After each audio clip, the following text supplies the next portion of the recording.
إن الحمد لله نحمده ونستعينه ونستغفره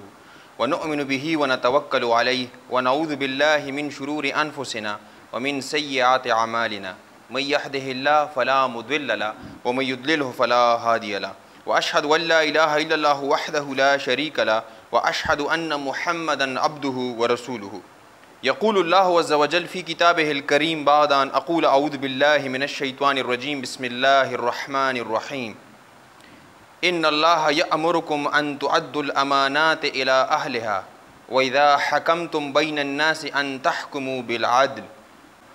رب اشرح لي صدري ويسر لي أمري واحلل عقدة من لساني يفقهوا قولي آمين يا رب العالمين. اللهم ثبتنا عند الموت بلا إله إلا الله. اللهم اجعلنا من الذين آمنوا وعملوا الصالحات وتواصوا بالحق وتواصوا بالصبر آمين يا رب العالمين. زموږ عزتمندو کشرانو او مشرانو، ما ستاسو په وړاندې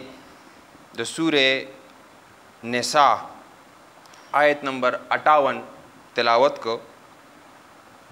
سورې نساء د قرآن مجید د ترتیب په لحاظ سره 4 نمبر سورت دی او یاد دې وي دا خبره چې کله مونږ ته د یو سورت د هغې دعوا یا مضمون معلوم شي نو ډېره اسانه شي، په هغه صورت باندې پوهه ډېره اسانه شي.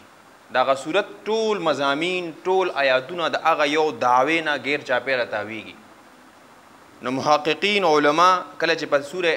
النساء باندې غور و فکر کړی دی نو هغوی د دې سورې نساء یعنی دعوه سوره ورته هغوی وایي او هغوی دا وایي چې د دې دعوه څه ده؟ نو بیان الامور التي تصلح به المعاشره، چې دې کې بیان دی د هغه امورو د هغه خبرو چې په هغې باندې د معاشرې اصلاح کیږي. نو یاد دې وي دا خبره په معاشره کې چې کوم بګاړ دی په هره شعبه کې او که فرض کا مونږ غواړو چې د هغې د اصلاح وکړي شي نو سورې نساء غیره پاره دی کې ډېر زیات ښه اصول ایښودلي شوي دي او د صورت دا ټول مضامین چې څومره دي ابره دې دعوې نه غیر چاپېره تاویږي د معاشرې اصلاح. کوم آیت ما ستاسو په وړاندې لوستی دی، امام قرطبي فرمایي د دې آیت متعلق دا چې کوم آیت ما ولوسته ان الله یأمرکم ان تؤدوا الامانات الى اهلها، هغه دا وایي چې په خپل تفسیر کې لیکي چې هذه الآیة من امهات الاحکام، چې دا آیت چې کوم دی دا د حکمونو امهات مور د دې کې بس لکه هر حکم په دې کې شامل دی، صرف په دې یو آیت کې تضمنت جمیع الدین و شرع او دې کې شامل دي ټول مضامین په دې کې شامل دي د دین او د شریعت. تاسو نوې مسله یادوئ نو هغې کې به تاسو دې کې د هغې رنګ میلاویږي، د هغې ټیسټ به تاسو په دې کې میلاویږي. په بل ځای کې هغه دا وایي وسائر العبادات او جمیع عبادات، چې څومره عبادات دي د عبادات بیا مونږ وایو یو هغه چې مونږ کړه وړه کوو لکه مونځ دی او حج دی او بل معاملات په دې کې راغلل. وسائر العبادات امانت الله، دا الله تعالی امانه دي، دا دین دا قرآن او سنت دا امانه دي، نو دې باندې پورا تیروتل په دې باندې عمل کول دا چې کوم دی نو مونږ به ښه طرف ته روان یو. که فرض که دا مونږ پرېږدو نو دا په هغه امانت کې به خیانت کوو. نو اوس د دې آیت چې کوم ما لوستی دی د دې ساخت ته راشئ. په قرآن مجید کې دا ډېره دلچسپه خبره ده چې په قرآن مجید کې مونږ به نورو ځینو کې احکامات الله پاک ورکړي نو الله پاک وایي یا ایها الذین آمنوا اتقوا الله وقولوا قولا سدیدا. یو الله پاک یو اسلوب دی د حکم ورکولو، د یو کار کولو یا د کار نه. لا تقربوا الزنا، زنا ته مه نږدې کېږه. الله پاک مختلف حکمونه ورکړي، دې ځای کې انداز مختلف دی او زه تاسو نه دا غواړم تاسو په دې لږ غور و فکر وکړئ. د آیت داسې هم کیدی شو لږ غور وکړئ یا ایها الذین آمنوا ادوا الامانات، ای مؤمنانو تاسو امانتونه واپس کې الی اهلها، خپل اهل ته په میرټ باندې تاسو چې چا حق دی هغه ته خپل حق ورکړئ. خدا سړي دی ویلي الله پاک په سټریس راوړی دی ان الله بېشکه الله پاک یامرکم امر کوي تاسو ته ان تؤدوا الامانات، دا چې تاسو امانتونه لوټاو کې هغې اهل ته. دې نه معلومیږي چې دا آیت حکم نورو ځینو کې هم دی، خو دلته چې کوم الله پاک ورکړی د انداز دا مختلف دی چې سټریس یې پرې راوړی دی، تاکید یې پرې راوړی دی چې بېشکه الله پاک امر کوي تاسو ته چې تاسو امانتونه واپس کې د هغې اهل ته. زمونږ په معاشره کې موږ صرف امانتونه دي ته وو چې لکه ټوس چیز وي فزیکل سي چاله پیسې ورکې چاته لکه ګاډي حواله کې لکه دې کې ته خیانتونه کې دی ته مونږ وایو خو یاد ساته په دې کې ډېر څیزونه راځي چې هغه ابسټریکټ دي لکه مثال په طور باندې رازونه هم په دې کې راځي ما ته چاره راز خبره وکړله په ما باندې یو ټرسټ وکړو په ما باندې اعتماد وکړو اوس ماله پکار دی چې دا زه کولو نه کم دا راز دا یو ټرسټ دی ما سره دغه رنګ زه سرکاري نوکر یم تاله سرکار چې کوم دی نو نوکري درکړې ده هغه نوکري تا باندې یو ټرسټ کړی تاله یو لایسنس درکړی دی خو دغه سرکاري ډیوټۍ په ټایم کې زه کار صحیح نه کوم اکو زه استاد یم که هغه زه پرنسپل یم که هغه ډاکټر یم که هغه زما لیبارټرۍ والا سره تعلق دی یا هر شعبه چې ده اوس که زه هغه کار صحیح طرح سره نه کوم دغه ټرسټ ګوره ماله حکومت یو لایسنس راکړی په ما یو اعتماد کړی دی نو فرض که 12 غنټې ډیوټي ده په دغه 12 غنټې کې زه لم لیټ کوم 2 غنټې پکې فرض کا زه نور کارونه کوم دا زه په دغه امانت کې دغه خیانت کوم خو یاد دې وي دا خبره دغه هلته ستا ډیوټي سره امانت تا باندې ټرسټ کړی د 2 غنټو ته په هغې کې 10 منټه کمې نشي کولی نو دین دومره پورې خیال ساتي تاسو غور کې چې لکه هغه ټرسټ چې کوم حکومت په ما کړی دی چې کوم سرکار په ما کړی دی د هغې به زه خیال ساتم او چې کومې ذموارۍ دي موږ یې راکړي د سکول استاد دی هغه هم غور او فکر پکار دی فرض که یو سړی خاوند دی نو هغه هم غور او فکر پکار دی ښځې په ما باندې څه حقوق دي هغه ښځه را هغې هم دا غور او فکر پکار دی چې دا خاوند زما لپاره یو ټرسټ دی الله پاک تعالی درکړی دی ما نه بیا تپوس کېږي زموږ دلته چې څومره خلک ناست وو نو موږ نه به زموږ لاندې هم څه شته زموږ څه ذموارۍ دي موږ داسې په دنیا کې داسې پرېښودلی شوي نو څه ریسپانسبلیټیز په هر شکل کې هغه کیدی شي د هغې خیال ساتل دي دلته فرض که زه ولاړ یم یا هر هغه خطیب دلته ولاړ دی نو دلته هم د عوامو یو ټرسټ حاصل دلته الله پاک الله سبحانه وتعالی دله شرف ورکړی دی عزت ورکړی د جمعې دا خطبه هم پکې دی کې راځي که فرض کا دی له یو سړی صحیح تیاری نه کوي هغه ټرسټ چې تاسو ماله راکړی دی دلته زه ولاړ یم او زه صحیح ډلیور کوم نه خبره زه تیاری نه کوم زه هسې ټایم پاس کوم صحیح خبره راته نه کوم صحیح مسله راته نه بیانوم حق ته نه بیانوم نو دا هم په دې کې راځي وګوره د جمیع الاحکام ټول پکې دی کې رال یعنې امام پیش امام له پکار دي چې هغه چې کومه کنټمپرري ایشوز دي په معاشره کې چې څه کېږي چې کوم بګاړ دی که هغه د عقیدې حوالې سره وي که هغه د ایمان حوالې سره وي که هغه د بدعتو حوالې سره وي که هغه د ملکي حالاتو باندې وي که هغه سیاست دی که هغه معاشرت دی که هغه سماج دی د ده مثال په شان دی یو ډاکټر دی دلته معاشرې په نبض باندې لاس کي ته پته ولګي چې کومه بیماري دا به دې اډرس کوي چې دې نه اډرس کوي نو څوک به اډرس کوي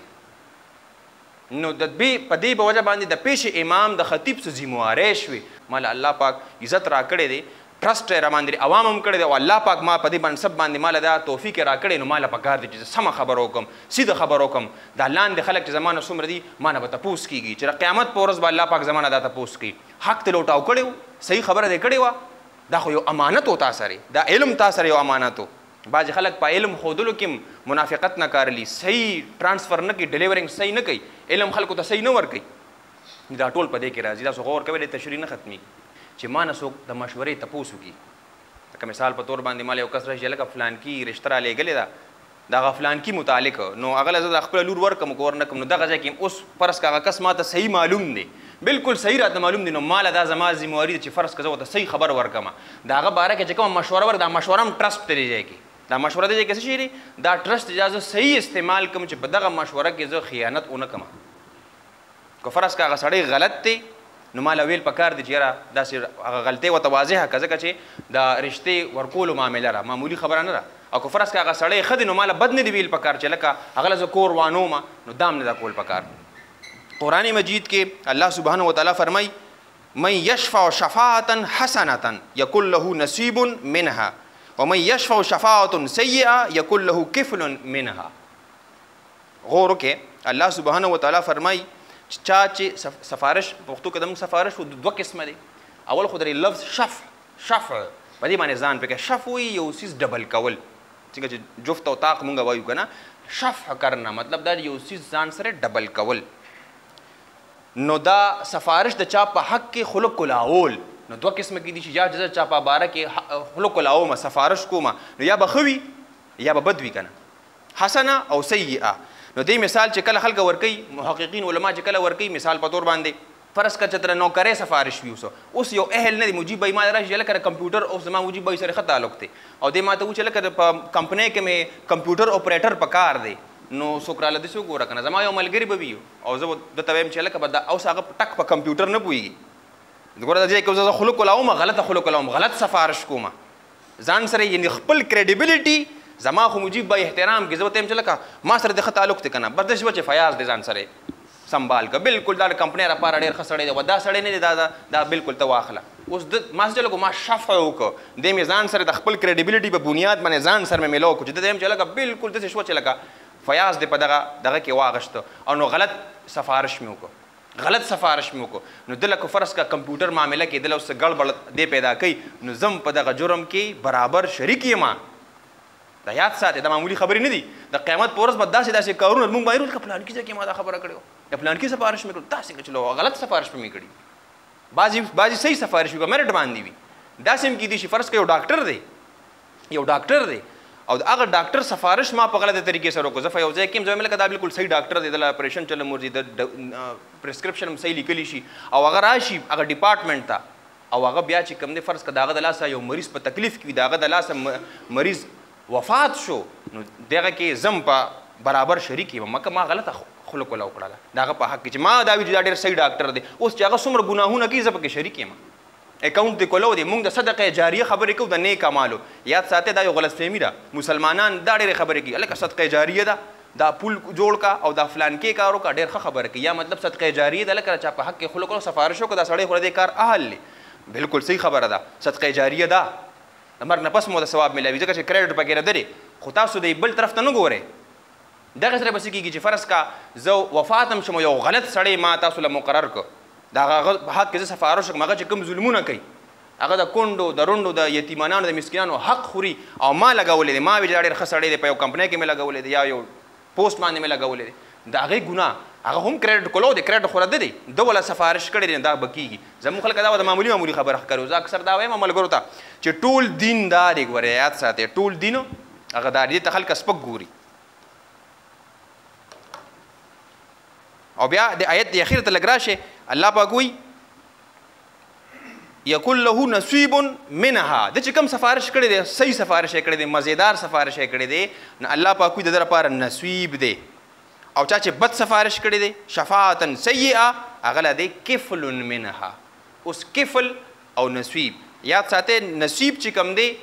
نصیب لکه فرض کا زه یو کس دی هغه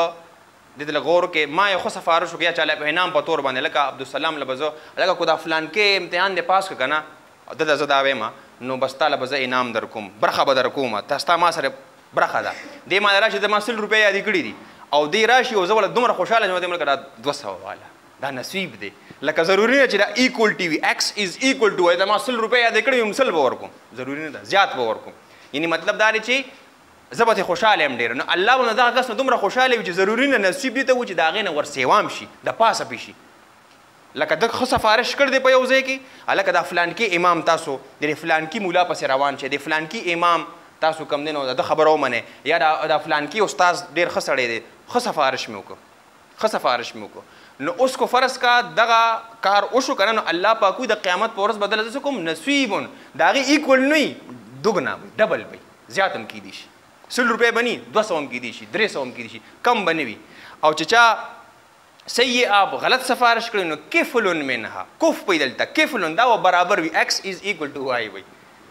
غلط سفارش دکړو الله پاک بیا هم غفور رحیم دی چې په هغه معامله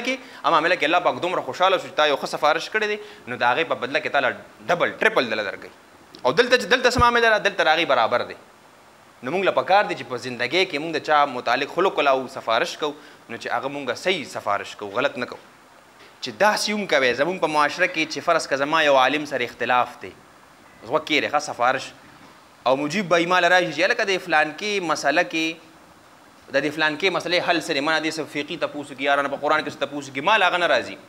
اوس یو عالم دی بل عالم دی هغه ښه قابلیت لري ښه قابل دی او ده چې مجیب به یې چې ما نه کوم تپوس وکړو که نه د هغې جواب ما سره نشته او هغه سره شته خو دلته زه دغه تعصب نه دلته زه هغه عالم نه ښیم د هغه په حق کې زه خوله نه کولاوم چې هلکه مجیب به دغه فلانکي له ورشه زه په دې مسله نه پوهېږم د فلانکي له ورشه د اختلاف نه باوجود د یو تعریف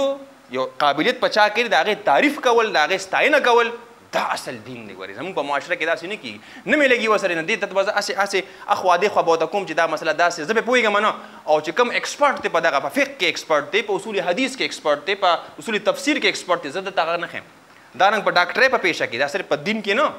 په دین کې نه په ډاکټر په پیښه کې ما یو ډاکټر سره نه لګي او په هغه کې ایکسپرټ دی هغه په هغه کې ایکسپرټ دی او زه د هغه نوم نه اخلم هلکه ماته هلکه زه لکه فرض که خلک هغه چې کوم دین ایکسپرټ دی په هغه پیښه کې خو زما ورسره چونکې نه لګي د هغه قابلیت زه اعتراف نه کوم نو د قابلیت اعتراف کول په مذهب کې هم کول او په کور کې هم کول دې کې ماته یو خبره یاده شوه چې بې بنیاده خبرې نه چا په بې بنیاده خبره ده کې چا په حق کې ته خوله کولاوې که نه ما نه څوک تپوس وکړي چې فلان کې سړی څنګه دی و دې ځای کې هم زه هغه ځان سره ما چا تپوس وکړه ډبل کوم یې ځان سره شفع نو اوس ما له پکار دی چې څنګه هغه دې هغه څه بیان کوو که راته پته نه لګي ورته ووایم چې یاره عبدالباسط سره زه نه ملو شي ما ته پته نه لګي زمونږ خلک بې بنیاده خبرې کوي الزام ولګوي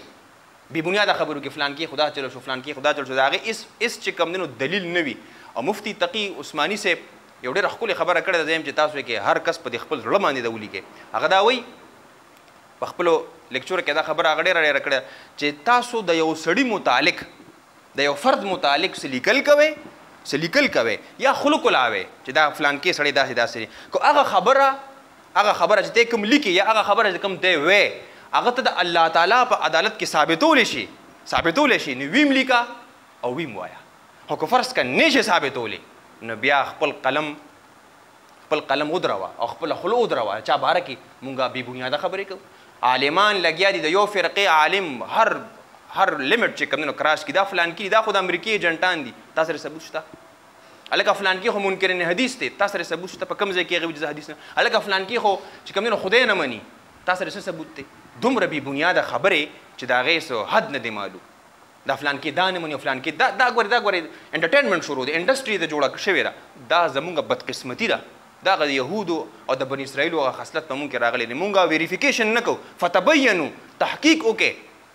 دا زمونږ د دین چې کوم دی یو بنیادي خبره ده امانتونه واپس کړئ مطلب هغه کې هغه خبره نشته او ته ورپسې کې هغه خبره کوې د چا متعلق چې ته د الله تعالی په عدالت کې ثابتولی شي که فرض که ته هغه خبره د الله تعالی په عدالت کې ثابتولی شي ویم لیکه او ویم وایه خو که نه شي ثابتولی نو خپل آخرت مه تباه کوه بیا دې کې یو بله خبره ټایم هم کم دی نو چې کوم څیز اوس ګوره زمونږ یو رب دی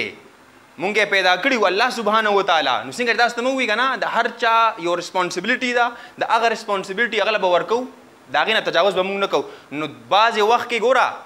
مونږ ته الله پاک په دې آیت کې دا حکم کړی دی چې کوم حق د الله دی الله له هغه حق ورکا باری انسان له هغه حق مه ورکوه یعنی د توحید طرف ته اشاره ده ادو الامانات الی اهلها فرض که ته دا وایې چې دا فلان کې چې کوم دی دله برخې خور دی الله پاک په کوم ځای کې ویلي دي ته دې د هغې قابل جوړې الله پاک وایي زما برخې خور نشته نو هغه شعبه چې هغه الله سره خاص ده نو په هغې کې تاسو له برخې خور جوړول نه دي پکار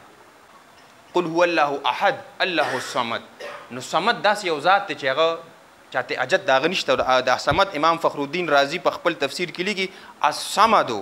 هو الذي يفعل ما يشاء هغه مونږ پابند کولی نه شو هغه له برخې خور مه ګوره امام فخرالدین رازي وایي هو الذي يفعل ما يشاء هغه ذات دی چې هغه څه خوښه شي هغه کوي مونږ یې پابند کولی نه شو که د هغه خوښه شوه چې د فلان کې کس ته زه اولاد نه ورکوم د دنیا دا ټول جادوګران دی راجمع شي د دنیا دا ټول تعویزګر دی راجمع شي که فرض که الله پاک دا فیصله وکړه چې زه ول اولاد نه ورکوم نو هغه تعویزګر دغه فیصله الټه کولی نه شي او که الله پاک وایي زه ول اولاد ورکوم د دنیا دا ټول جادوګرانو دی لاس خلاص وي دغې ته خو ویلی شي توحید ته په دې کې ګډوډ وکړي امانتونه دا اوس توحید مونږ سره یو امانت دی په دې امانت کې زه چې کوم دی نو خرابې پیدا کړم صمد مزید تعریف ويحكم ما يريد او هغه حکم کوي فیصله کوي چې څه خوښه شي د الله سبحانه وتعالی ولا راد لقضائه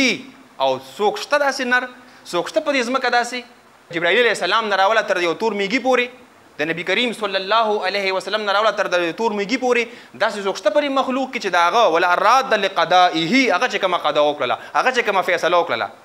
وقضا ربک الا تعبدوا الا ایاه الله پاک فیصله کړی چې دا فیصله کومه کړې ده هغه فیصلې واپس کولو څوک نشته الله پاک وایي بندګي صرف زما اختیار دی صرف زما دې بندګي وکړي شي ولا معقب لحکمه او ما نه څوک تپوس نشي کولی ما څوک تعقب نشي کولی چې ما پسې راشي چې دا فیصله دې بدله کړه الله پاک کو فیصله وکړه چې باران به کېږي نو باران به کېږي الله پاک چې فیصله وکړله چې دا تکلیفه میلاویږي هغه تکلیفه میلاویږي د دنیا دا ټول طاقتونه هغه دغه نشي بدلولی دا هم تاسو په خپل ذهن کې واچوئ چې تاسو کوم لیډران دي کم سیاسی مشران دي کم مذهبي مشران دي دوی الله پاک یو عزت ورکړي عوام په دوی باندې اعتماد کوي دا اعتماد یو امانت دی، اعتماد یو امانت دی. لیډر لدانې دی پکار کو هغه مذهبي دی او کو سیاسي دی چې په دغه امانت کې خیانت وکړي چې عوام په توړ پوړ باندې مجبور کړي چې ورځي په اوس هغه ټرست ول ورکړي دی، عوام مال ټرست راکړي. فرض کړه تاسو مال ټرست راکړي دلته ولاړې ما زه مشر یم او د هغه مشرې نه زه غلطه فایده والمه، یو په یو کار لګم بل په بل کار لګم، فساد فی الارض خور کم، نو دا په دغه ټرست کې ګوره یاد ساتئ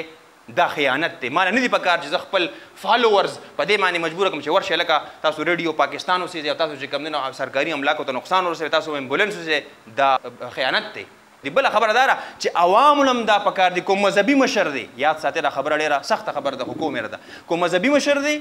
او کو سیاسي مشر دی، عوامو له دا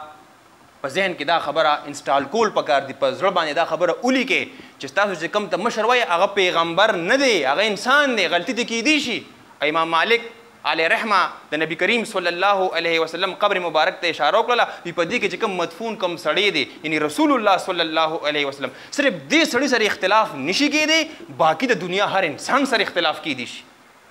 نو لیډر سره اختلاف کېدی شي، مذهبي مشر دی هغه سره اختلاف کېدی شي، صرف پیغمبر علیه السلام سره اختلاف نشي کېدی، ځکه چې هغه په دې ځمکه باندې آخري حجت دی، قرآن او سنت یې موږ راکړي دي.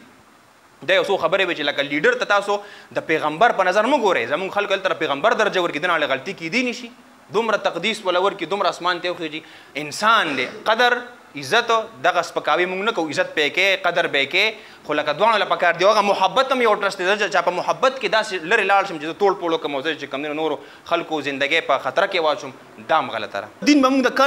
د رسول الله صلی الله علیه وسلم نالو، آخري حجت رسول الله صلی الله علیه وسلم دی او هغه موږ ته دا ویلي چې کتاب او سنت دا ومنه. نو رسول الله صلی الله علیه وسلم له کتاب او سنت راکړي، اوس دا حیثیت پته بل چاله نه ورکې، په دې خلک نه دی پوي. یاد ساتئ د رسول الله صلی الله علیه وسلم نه پس بل چا ته اختیار نه دی حاصل چې هغه دینی حجت شي. دا خبره ډېره سخته ده، خو واورئ چې هغه دینی حجت چې د پیغمبر علیه السلام چې وایي دا سیز دین دی، هغه به دین وي. چې پیغمبر علیه السلام رسول الله صلی الله علیه وسلم وایي چې دا دین نه دی، هغه به دین نه وي. بل چاته دا اتھارټي حاصل نه ده، دا یاد ساتئ، بل چاته دا اختیار نه دی حاصل چې وایي لکه دا شی دین دی. د پیغمبر علیه السلام نه پس دا خبره کوي او وایي دا حجت دی ستاسو لپاره، هغه به دین نه وي. دې ته ویلی شي ختم نبوه. رسول الله صلی الله علیه وسلم فرمایي وارسلت الى الخلق کافتا وختم بي النبيون، زرا لېږلی شم ټول انسانیت ته پوره په پوره ټول دنیا ته زرا لېږلی شم، وختم بي النبيون، او په ما باندې دا بره نه راتلو سلسله نه ده چې بره به نه به راځي، حجت راځي، وحي راځي، دا وختم بي النبيون ما باندې سلسله ختمه کړې شوه، ما باندې سلسله ختمه کړې شوه. مخکې فرمایي جئتو فختمت الانبیاء، زرالما او ما دا دروازه ختمه کړله. اوس بل چاته دا اختیار نه دی حاصل. او زما یو شیخ دی هغه دا وایي د اسمان ځمکې سره رابطه ختمه شوه، د اسمان ځمکې سره رابطه ختمه شوه، دا ختم نبوت دی. بس بل خبر نشي راتلی. قرآن او سنت دا حجت دی، دا به موږ د قیامت پورې دا د نبی علیه السلام د نبوت په ذریعه باندې قرآن هم راغلی دی او د نبی کریم صلی الله علیه وسلم په نبوت سره سنت هم راغلی، دا دواړه حجت دی. بل څیز د چا خوب، د چا کشف، د چا الهام، د چا سوچ، د چا فکر، هغه دین نشي کېدی. دې ته وایي ختم نبوه. په دې باندې ځان پوهېږي، دا دومره مضبوطه خبره ده. او بله خبره دا ده چې فرض که د نبوت څوک کلیم کوي چې زه پیغمبر یم، البته په یو خاص آیت باندې موږ ډیبیټ کولی شو چې د هغه آیت نه استدلال کړي، خو د هغه نه نبوت نه فرض که یو کس ماله راشي که نه، ماله راشي او تاسو ته هم دا وایم، تاسو له راشي یا ماله راشي، موږ به د هغه نه دا سره تپوس نه کوو چې ته ووایې ستا نبوت څه دلیل دی. دا سوال کول هم کفر دی. قرآن او سنت دا ویلي دي چې نبوت تمام شو، بل څوک نبي نشي کېدی. دا سوال څه لګې؟ دا سوال کولو ضرورت نشته،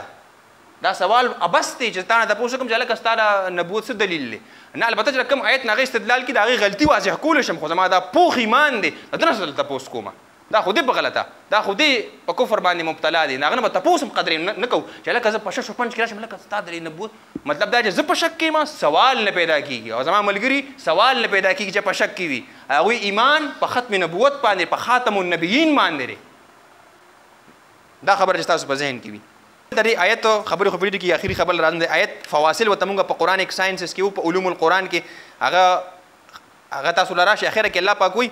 ان الله کان سمیعا بصیرا. مینس کې پکې څه خبرې پاتې شوې، معذرت غواړم چې بیا به شي. د فواصل ته راشي چې الله پاک وایي بېشکه الله پاک اورېدونکی دی او لیدونکی دی. نو تاسو زما خطبه چې چا شروع کې واورېدله د چا متعلق خبره کول، چاله کار کتل، چاله کوی کنیستل،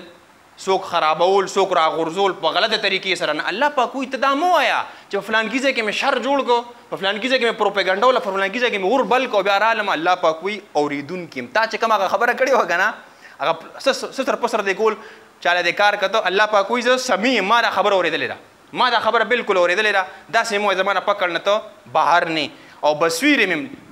لیدلې مې دي. تا په چا باندې ډس کو، ناجیزه قدمونه دې کول، تا چې ته اور بل کړی، تا چې ته نور غلط کارونه کول، نو اورېدونکی م یم، جایزه به دې اخلم، او لیدونکی م یم. دا یاد ساتئ. الله پاک موږ ته سی سی ټي وي کیمره لګولې ده. موږ اکثر خلک سی سی ټي وي کیمره لګېدلې وي نو ډېر یېرېږي، خو سی سی ټي وي کیمره نه لګېدلې نو بیا نه یېرېږي. نو ولې الله نشته؟